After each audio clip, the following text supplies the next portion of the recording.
Eh bien bonjour à tous les abonnés, enfin bonsoir, voilà. Aujourd'hui, qu'est-ce qu'on fait? On installe les fameux Autoradio Temu, hein, voilà. Alors avec bien sûr voilà les prises à l'arrière, hein, les prises ISO là. Qu'est-ce que j'ai fait? J'ai récupéré tout simplement, j'ai dessoudé eh ben, la prise, la prise de la Clio 3, hein, que vous voyez ici. Voilà. Alors je vais essayer de voilà que vous voyez là. Comme ça va se clipper dans les clipser dans les comment dire les broches d'origine donc. Voilà, haut-parleur en haut et alimentation en bas.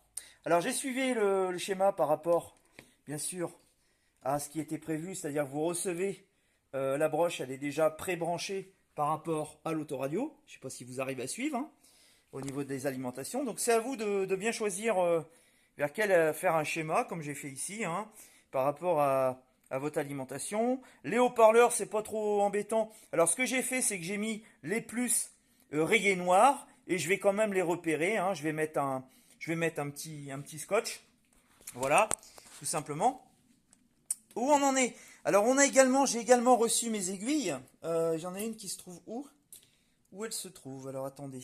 Allez, bah, je l'ai dans les mains. Voilà, une aiguille, c'est fait comme ça. Vous voyez, il y a un trou à l'intérieur. Je ne sais pas si on va bien le voir. Si ça veut bien faire la pointe, ça veut pas. En fait, il y a un trou à l'intérieur, tout simplement. Et vous prenez de l'étain, vous faites fondre un peu l'étain, et hop, vous traversez le PCB. Alors, il y a différents diamètres, bien sûr, hein, vous voyez. Et vous traversez le PCB, et une fois que c'est sec, vous retirez l'aiguille. Et ainsi, comme ça, vous pourrez dessouder sans vous emmerder, on va dire vous embêter, bah, des composants. Je vous ferai une démo tout à l'heure avec un gros condensateur qu'on voit ici, qui était sur on va dire l'autoradio d'origine. Hein. Il est dans son socle, hein, c'est un socle en plastique.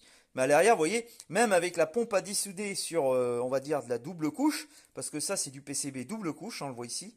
Je sais pas, il y a un trait au milieu, vous voyez, c'est du double couche. Bah, je suis arrivé à le dessouder, donc voilà quoi. Et je vais tester l'aiguille. Je l'ai déjà testé, ça fonctionne très très, très bien. Hein, voilà. Alors de temps en temps, vos aiguilles, ce qu'il faut faire, l'étain accroche un petit peu, vous grattez un petit peu avec un petit couteau gentiment, et puis vous enlevez l'étain, et puis voilà, vos aiguilles sont toujours propres, hein, prêtes à servir, on va dire. Voilà, tout simplement. Donc, je vous retrouve tout à l'heure bah, pour le fameux branchement de l'autoradio et le test ultime.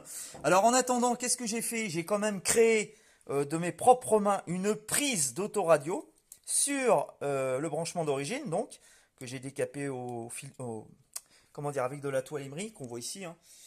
J'avais acheté des rouleaux à action de toile émery.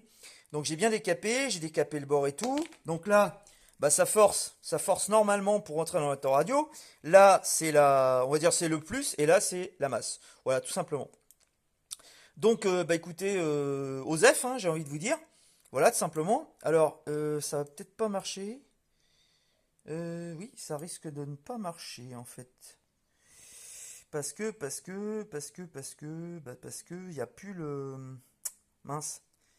Et oui, ça va pas marcher ça. Va falloir que j'enlève un peu on va dire un peu de cartilage. Pour que ça rentre tout simplement. J'ai pas fait gaffe à ça, j'en ai mis trop de la colle. Donc je vais gratter un peu pour que tout simplement, parce qu'au milieu il y a une prise avec l'âme. L'âme c'est ça, le plus là. Donc ça rentre dans le pépion. Si vous voulez, ça, c'est un fourreau, hein, ça rentre à l'intérieur. Il y a un prisme prisme et à l'intérieur, au milieu, il y a justement un trou avec une partie en métal pour faire le plus. Donc ça, je vais le gratter et je vous ferai voir tout à l'heure le montage final et la mise en marche. Donc à tout à l'heure, les abonnés. Alors, je voulais parler également du fer que j'avais commandé. Il monte à 500 degrés, c'est Saint-Seigneur. Vous pouvez l'éteindre ici, voilà. Le rallumer ici. Alors si ça veut bien, non, ou ici. Je ne me rappelle plus. Non, c'est ici. Non, c'est ici. Il faut rallumer. Voilà. Vous rallumez. Bon, de toute façon, il est déjà à 500 degrés. Donc, ça va vite afficher 500 degrés. Hein. Vous voyez, ça monte, ça monte, ça monte. 200. Hein, 300. Ça monte, ça monte. Il était déjà à 500 degrés. Donc, mais l'afficheur fonctionne très bien. Voilà. On est à 500. Pile poil. Voilà. Alors, je vous retrouve tout à l'heure pour le test avec le fameux condensateur. Donc, à tout de suite.